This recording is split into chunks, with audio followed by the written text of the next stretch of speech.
Hello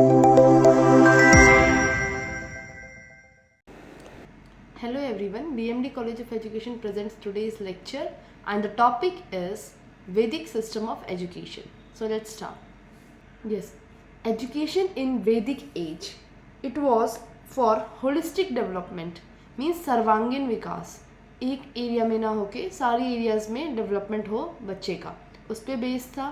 फिर development of the body, mind, spirit, इस पे बेस था. Then it was based on Vedas. नाम से ही पता चल रहा है वैदिक एजुकेशन सिस्टम. सो वैदिक एजुकेशन सिस्टम में फोकस किस पे था? वेदास पे फोकस था. Now with the aim of liberation means मुक्ति और सदाचार पूर्ण, राइटियस लिविंग मीन्स सही काम करना, इस चीज़ पे क्या था? Focus. Now aims of ancient Vedic education system. Knowledge for liberation. ज्ञान लोग इसलिए प्राप्त करते थे ताकि उन्हें संसार से मुक्ति प्राप्त हो जाए. Then character formation. उनका एक अच्छा कैरेक्टर बिल्डअप हो जो उसके साथ लाइफ टाइम रहे. बाकी सारी चीज़ें हो या ना हो वो बाद का मैटर है, बट एक इम्पॉर्टेंट चीज़ कैरेक्टर उस टाइम पे डेवलप हो. Then religious and spiritual growth. साथ ही साथ कैरेक्टर के साथ साथ रिलीजियस ग्रोथ भी, स्पिरिचुअल ग्रोथ भी, क्योंकि वेदास की नॉलेज जब ले रहा है इंसान तो उसके साथ साथ ये डेवलपमेंट तो होना ही है. Personality development. इंसान का कैरेक्टर डेवलप हो गया, वो स्पिरिचुअल है, वो रिलीजियस है, तो ये तो ऑब्वियस है कि उसकी पर्सनैलिटी भी इन्हांस होगी. देन उस ज्ञान को प्राप्त करने से अपने आप ही एक कॉन्फिडेंस आता उसमें. Then logical judgement and discrimination. वो सही और गलत भी डिफ्रेंशिएट कर सकते हैं और with logic they will give justification. Next social and civic duties. उनकी कुछ ड्यूटीज़ होती थी वो उन्हें फुलफिल करना है. This was the aim of education. Social efficiency and happiness. अब जब वो सोशल ड्यूटीज़ निभा रहा है तो वो सोशली एफिशिएंट है, वो बहुत अच्छा काम कर रहा है. एंड हैप्पीनेस, उसके अंदर अपने आप ये खुशी आएगी जब वो ये सारी चीज़ें अटेन कर रहा है. Preservation and transmission of culture. यही कल्चर धीरे धीरे नेक्स्ट जनरेशन्स को पास ऑन किया जाएगा. और अभी भी हम कहीं ना कहीं ये देखते हैं कि कैरेक्टर फॉर्मेशन सबसे ज़्यादा इम्पॉर्टेंट माना जाता है. Now Gurukul system of education. अब हमने वैदिक एजुकेशन सिस्टम में एक चीज़ पे हम फोकस करते हैं, गुरुकुल, बल्कि इसके अलावा सम्मेलन भी होते हैं, परिषद भी होते हैं.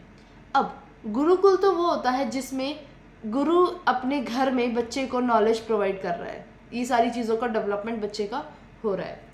दूसरी चीज़ परिषद क्या होता है? वहाँ पे बहुत सारे गुरु मिल के बच्चों को जब नॉलेज दे रहे हैं तो वो हो जाता है परिषद.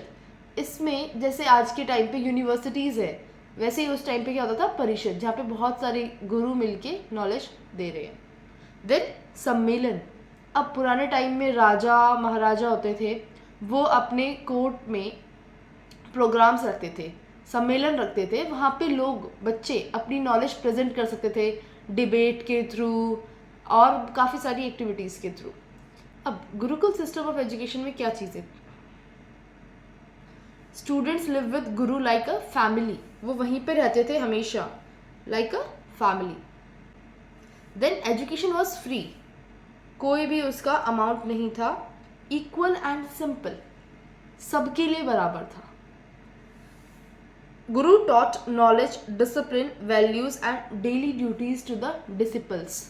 अंत में शिष्य गुरु को गुरु दक्षिणा अर्पण करते हैं, सो उसे कहते हैं गुरु दक्षिणा. Then curriculum and teaching methods. Curriculum क्या फॉलो होता था उस टाइम पे? सबसे पहला सब्जेक्ट तो हमारा वेद ही है, जो कि 4 है. देन वेदांगास. फिर फिलोसॉफी की नॉलेज दी जाती थी बच्चों को. Astronomy, medicine, art, military training, इन सब चीज़ों की नॉलेज बच्चों को दी जाती थी. ये करिकुलम के अंदर था. Then methods of teaching. अब इसके अंदर एक बहुत इंपॉर्टेंट चीज़ आती है, वो है श्रवण, मीन्स लिसनिंग. अभी के टाइम पे तो कोई हमें नोट्स मिल जाते हैं तो हम लोग उतना एक्टिवली उस चीज़ को फर्स्ट टाइम में नहीं सुनते हैं. हम डिपेंडेंट रहते हैं कि यस हमें तो नोट्स मिल जाएंगे, हम उस टाइम पे देख लेंगे. तो जब हमें गुरु पढ़ा रहा होता है उस टाइम पे हम इतना एक्टिवली इंगेज नहीं होते हैं। उस टाइम पे क्या होता था कि उन्हें कोई नोट्स नहीं मिलने, जब तक उन्हें याद नहीं हो जाता तो श्रवण मीन्स वो सुनते थे और उन चीज़ों को अपने दिमाग में रखते थे, बहुत ध्यान से, बहुत कंसंट्रेशन से वो चीज़ सुनते थे। सो इसलिए वो एक ह्यूमन बीइंग का बहुत ही ज़्यादा डेवलपमेंट हो रहा है। देन रिफ्लेक्शन मनन, हम बोलते हैं ना चिंतन करना, मनन करना।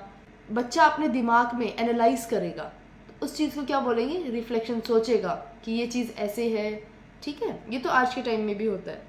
देन मेडिटेशन को बोलते हैं निधि ध्यान आसन, एक आसन।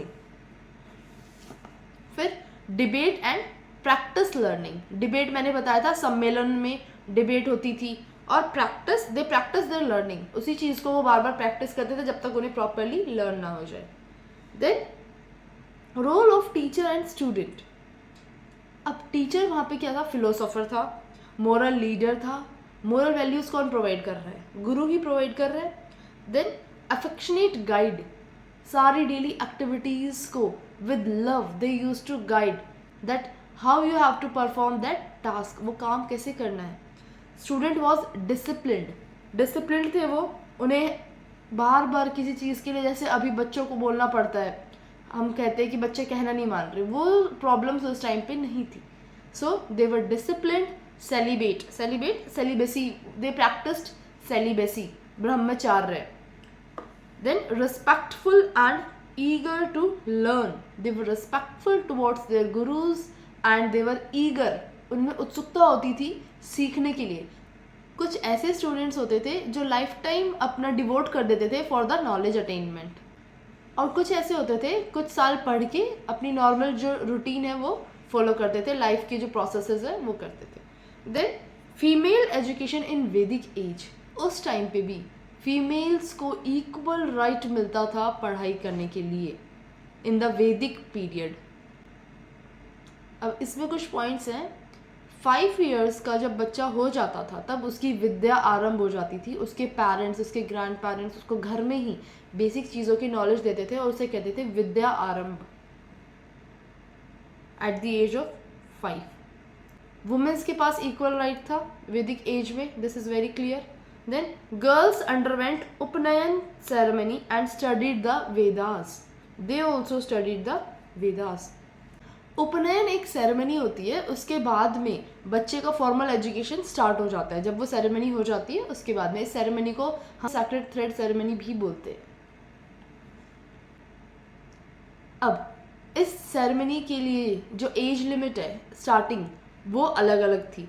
जो ब्राह्मण्स थे उनके लिए 8 years थी, फिर जो क्षत्रियस थे उनके लिए 11 year, और जो वैश्यास थे उनके लिए थी 12 year। मीन्स इनकी उपनयन सेरेमनी अलग अलग एज ग्रुप पे स्टार्ट होती है। देन वुमेन कंपोज्ड हिम्स इन ऋग्वेद। हिम्स मीन्स मंत्र। ऋग्वेद में स्त्रियों ने मंत्रों की भी रचना की है। देन गुरु लड़कों को और लड़कियों को बराबर तरीके से उनके साथ व्यवहार करते थे, उन्हें अलग नहीं मानते थे। They were treated equally. Now characteristics of Vedic education. Now education था ये किस चीज़ पे बेस्ड था, वेदास पे बेस्ड था, और ये क्या है हमारा ओल्डेस्ट, वेद क्या है हमारे ओल्डेस्ट लिटरेचर है। देन एम क्या था वैदिक एजुकेशन का, लिबरेशन मीन्स मुक्ति from the worldly bondages, means संसारिक बंधनों से मुक्ति प्राप्त करना। Then equal right to education for all, सबको इक्वल राइट था, equal right to education. Then teachers role was ideal and respected. जो टीचर था उसका जो स्थान था वो सबसे ऊपर था, सबसे ऊपर। मीडियम ऑफ इंस्ट्रक्शन क्या था, लैंग्वेज क्या थी, संस्कृत, और फोकस किस चीज़ पे था, प्रैक्टिकल लाइफ पे, डिसिप्लिन पे, कल्चर पे, इन चीज़ों पे फोकस था। कंक्लूजन वैदिक एजुकेशन सिस्टम का ये है कि वैदिक एजुकेशन सिस्टम ने किन किन चीज़ों पे एम किया है, spiritual, intellectual, physical, social, moral growth पे, इन सभी डेवलपमेंट पे उसने फोकस किया है। गुरुकुल सिस्टम क्या है, हमारे इंडियन एजुकेशन सिस्टम का फाउंडेशन है, उसी ने हमारी नींव रखी है, कुछ चीज़ें हम अभी भी वहाँ से फॉलो करते हैं। देन और किन चीज़ों पे वो फोकस करता था? डिसिप्लिन पे, कल्चर पे और कैरेक्टर पे, जो कि आज भी रिलेवेंट है। ये सारी चीज़ों पे हम आज भी फोकस करते हैं। So that's all for today. Thank you all for watching. If you have any suggestions you can write down in comment section.